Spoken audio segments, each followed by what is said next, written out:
AI compute war escalates. AMD's comeback leads US stocks. Ready to take on NVIDIA and head on? Don't forget to like, share, and bookmark. Right after its latest quarterly earnings report came out, AMD's stock price surged by over 6% in after-hours trading. Why? In one sentence, Q1 earnings beat expectations. Q guidance also beat expectations. And the market suddenly started to believe again that AMD may really be able to capture a bigger piece of the AI chip war. But here comes the real question. Just because AMD is rising, does that mean it is definitely a buy? Just because the earnings report is strong, does that mean the stock can keep running higher? With AI demand so strong, is AMD really beginning to replicate NVIDIA's legend, or is it just being lifted by short-term market sentiment? In today's episode, we are not just going to look at how much AMD has risen, and we are not simply going to shout that the AI bull market is back. We are going to break this down clearly. Where exactly was AMD's earnings report strong? Why did the market buy into it? What has changed in its relationship with NVIDIA and Intel? And most importantly, if you're chasing now, are you buying the future, or are you paying for that future too early? A quick reminder first, today's content is for market analysis only and does not constitute investment advice. Especially with high volatility tech stocks like this, the upsides can feel exciting, but they can also be brutal. How strong was AMD's earnings report this time? Let's start with the numbers. AMD's first quarter revenue was $10.25 billion, while the market had expected around $9.89 billion. Adjusted earnings per share came in at $1.37, also above market expectations of around $1.28. More importantly, AMD gave second quarter revenue guidance of $10.9 billion to $11.5 billion, with the midpoint around $11.2 billion, while the market had expected roughly $10.52 billion. What does this mean? It means Wall Street already expected AMD to do well, but AMD told the market, you still underestimated me. The most important line in the earnings report was the data center business. AMD's first quarter data center revenue was about $5.8 billion, up 57% year over year, and also above market expectations. So the core of this earnings report is not simply how much money AMD made, but the signal the market saw. AI demand has not cooled. Data center demand is still accelerating, and AMD is not just watching from the sidelines, it is receiving real orders. Why is the market so excited this time? We need to understand one thing. Earnings reports themselves are just numbers. What really moves stock prices is the gap between results and expectations.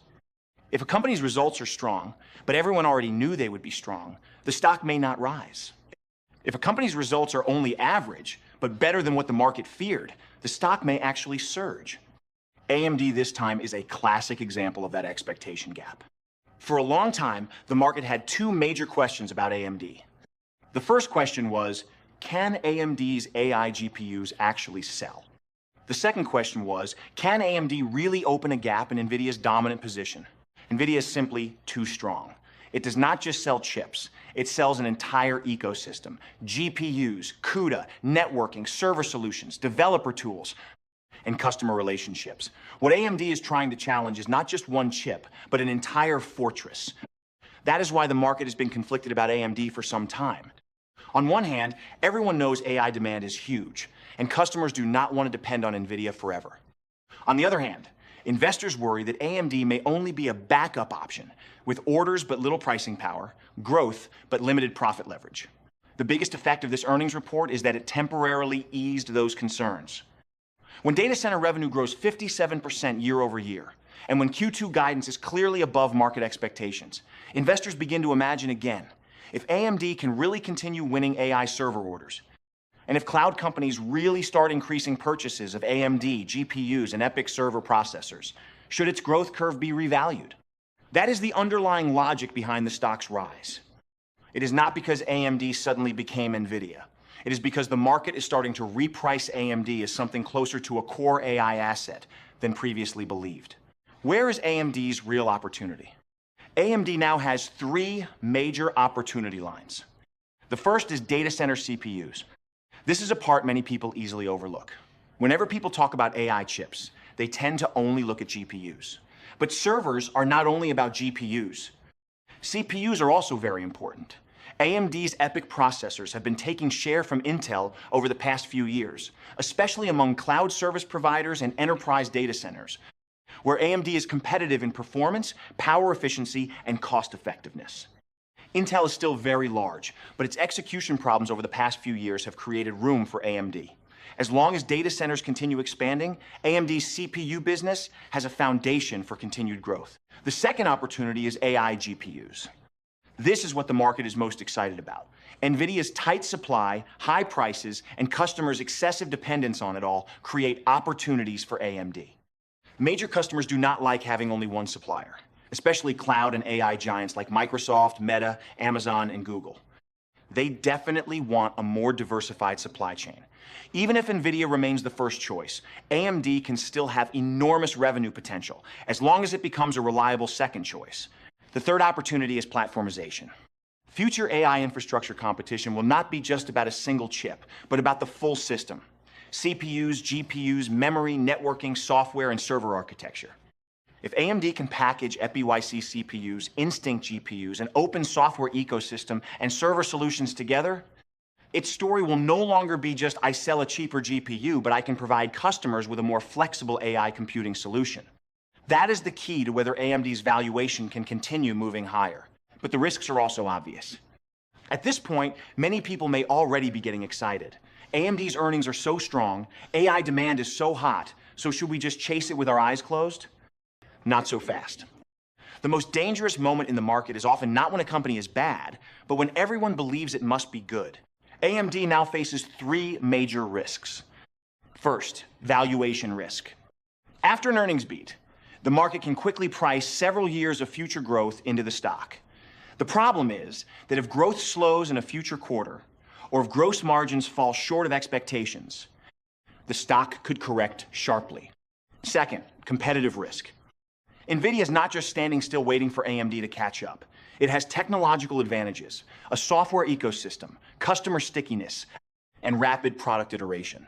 It is not impossible for AMD to gain share, but the cost is high and the difficulty is significant. Third, margin risk.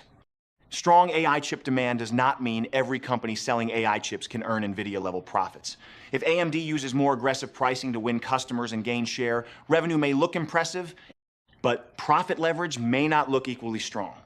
So when analyzing AMD, we cannot only look at revenue growth. We also need to watch gross margin, operating margin, the quality of the data center business, and whether its AI GPUs are winning orders through pricing or through product strength. Can you still chase AMD now? This question cannot be answered simply with yes or no.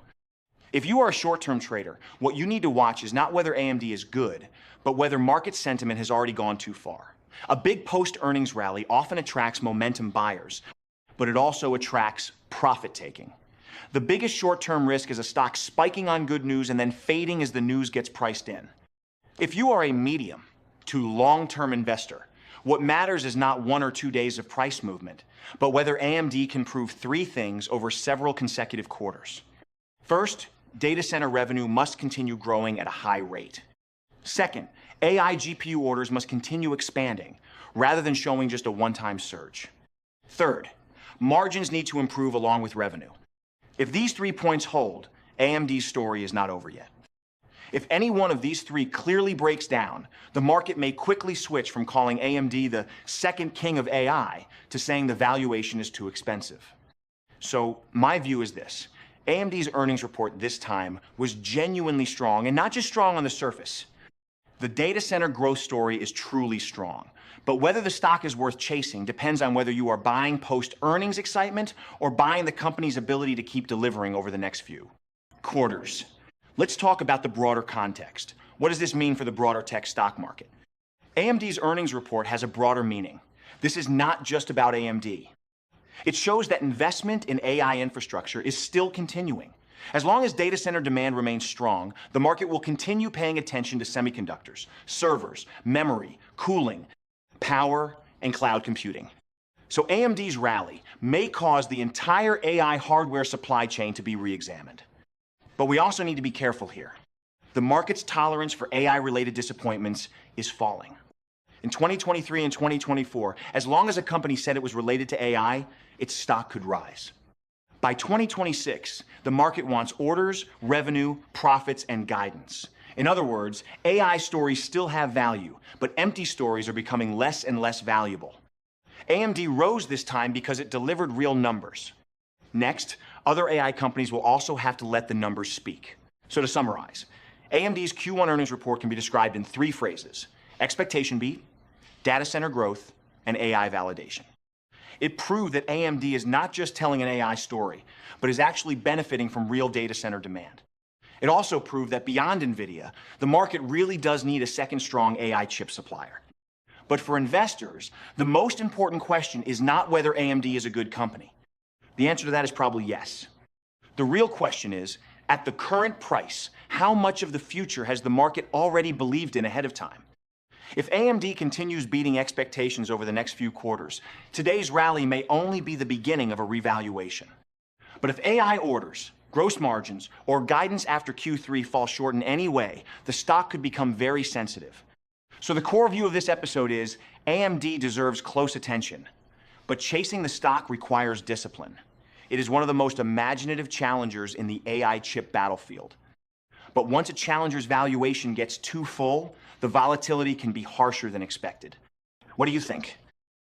After this earnings report, do you think AMD can still be chased? Or do you think a big post-earnings rally like this is better approached by waiting for... You can share your view in the comments. Type chase if you think AMD can keep going higher. Type wait if you think sentiment is too hot right now and it is better to wait for a pullback. Follow me, and we will keep watching the market together. Not chasing emotion, but breaking down the logic.